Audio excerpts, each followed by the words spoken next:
In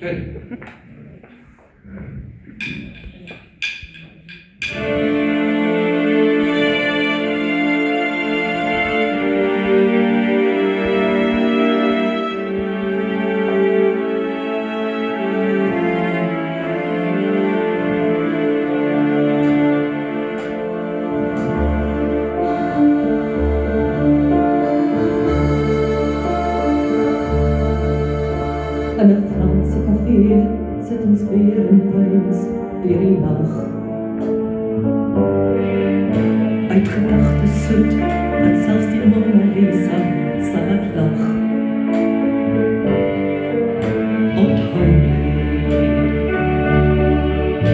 Onthou jy Parys in die somer, die bistrose nachtaanlag, die accordeon se soet refrein, ons vloei in mekaar soos vonkelwyn, met pen en papier, woorde te veel, adres onbekend, en die skrif aan die muur bafekeer.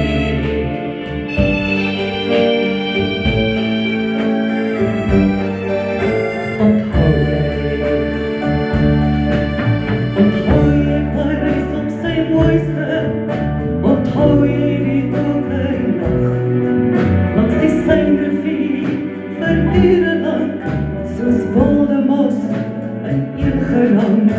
Onthou jy die reis na Montpellier, onthou jy die kasteel, waar ons deel kon wees van 'n renaissance, bevry deur 'n vurige dans.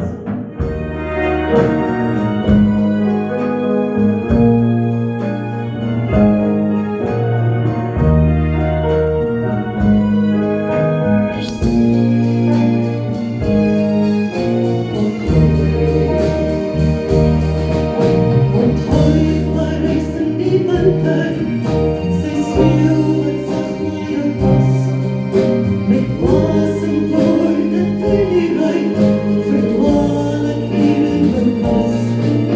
Ek dink aan die gloed van jou wange, die ewigheid van jou